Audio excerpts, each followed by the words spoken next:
Welcome back to Nights with Chris Boyle. What do you think it would be like to be on the FBI and Interpol's wanted list, to have been thrown into a Bulgarian prison, escape extradition, to be living abroad?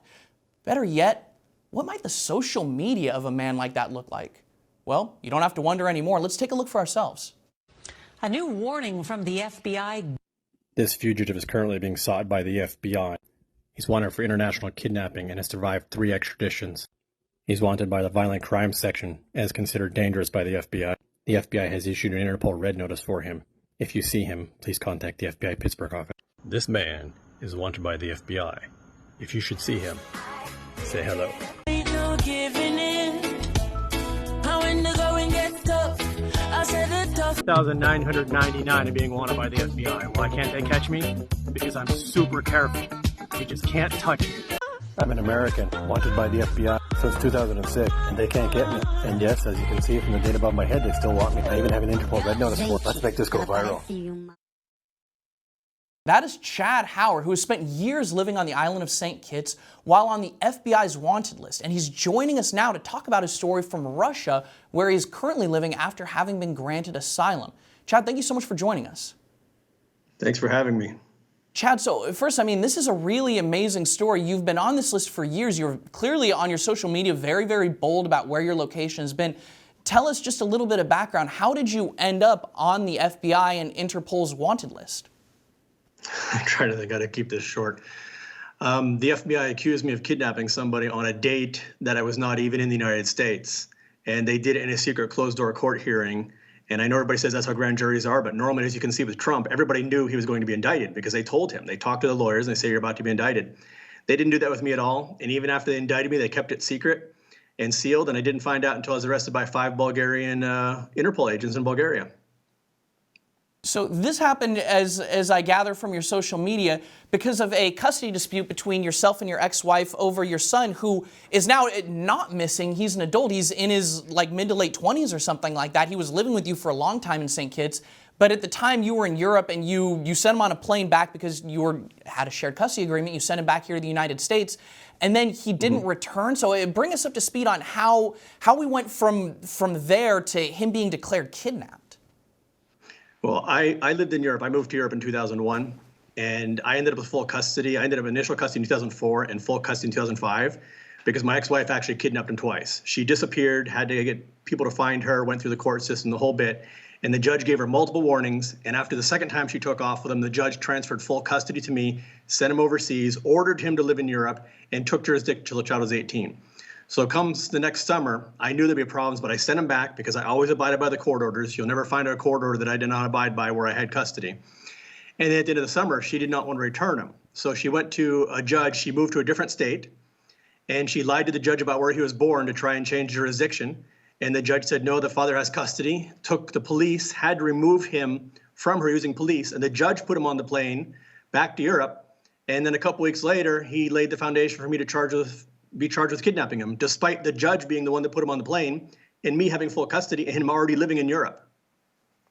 So I don't understand, how is that able to happen? How did it go from, it seems like the court ruled largely in your favor, to all of a sudden you're there in Europe? I'm sure you assumed that everything was fine, to all of a sudden you're in handcuffs and you're being told that this is in fact something that the FBI is taking on. How did it go from that step to where you are now? Well, here's the really amazing thing. The Pennsylvania, first of all, never charged me with kidnapping. There were no criminal charges against me in the state of Pennsylvania whatsoever, which is where she moved and lied about where he was born and some other things. And the FBI decided that all of a sudden I'd kidnapped him. And it's a real mystery to me because they're playing with all these words. For example, on the website, on the FBI website, it says I'm a Titusville man, which is a city that I've never even spent a single night in my life. They can't even get my hometown right. And in the website, it says I retained him overseas, which, first of all, is not true.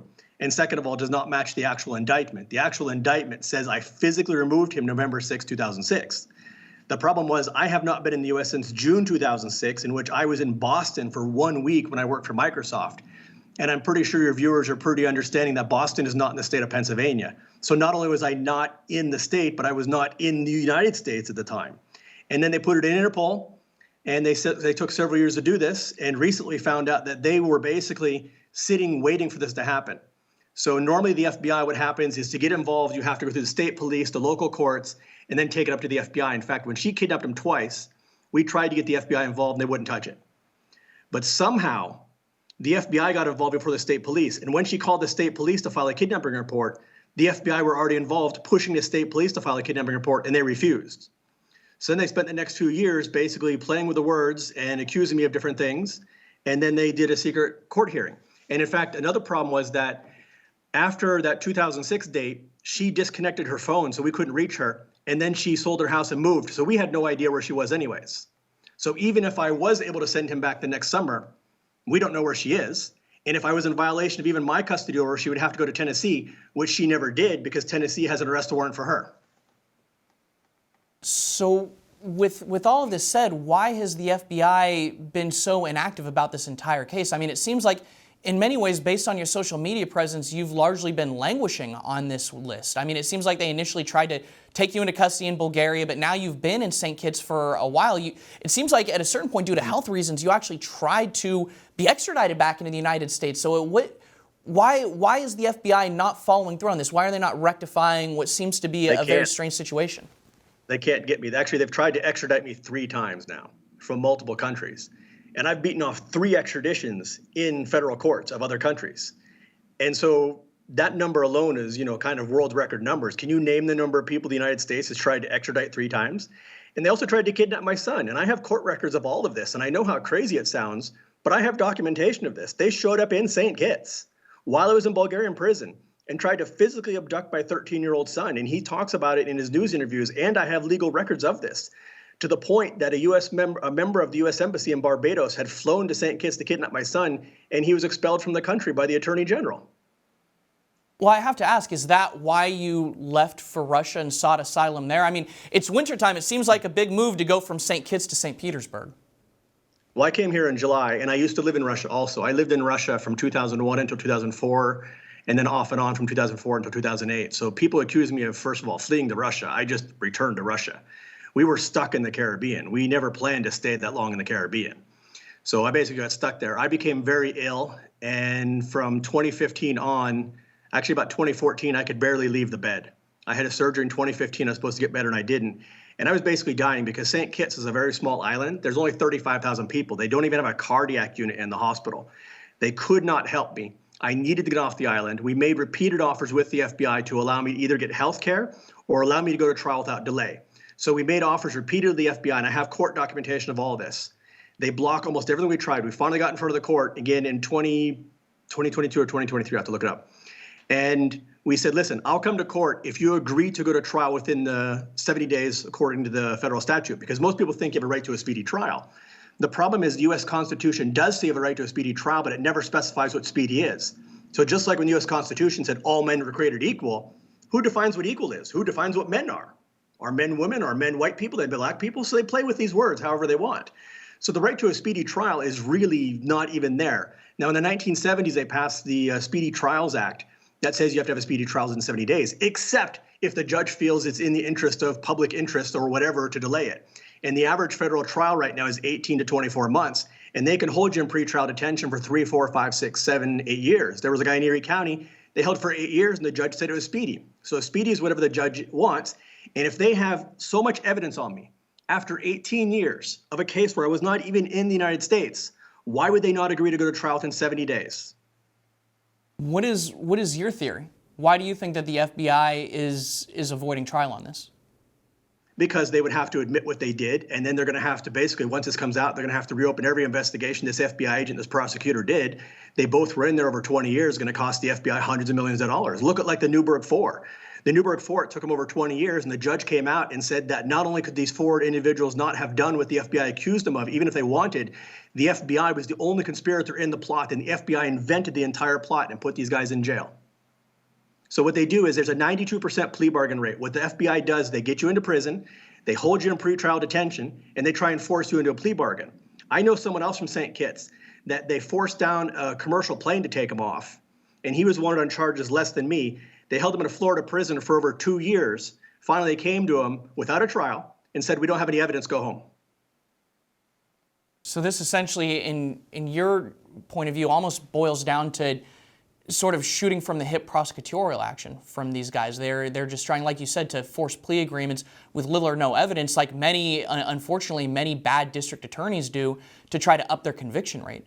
I want to get to you a little bit. You have some other theories as well, and I also want to ask you a little bit about your time in Russia, getting into Russia, what the asylum process was like, especially because they have, I don't know if adversarial is the right way to describe their relationship with the United States, but it's definitely a very strained one. So let's get into that. We have to take a super quick break, though, folks. You're not going to want to miss the rest of this conversation. Sit tight. We'll be back in 2.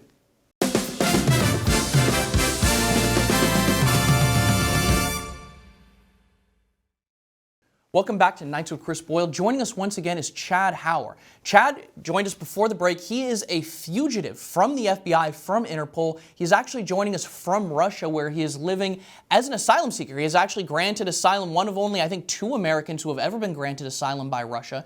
A very, very fascinating story. So, Chad, before you left to Russia, I do have to ask, when you were still in St. Kitts, you were living there for a long time. You were living there for upwards of a decade, right? 15 years. 15 years. Did you have like a reputation among the locals? Were you well known as someone who was a fugitive from Yes. justice? Very well known. They used to call me a tourist attraction at my favorite beach bar. They would send the cruise ship tourists over and they'd be like, yo, go talk to that guy who's wanted by the FBI, because we got a lot of cruise ships.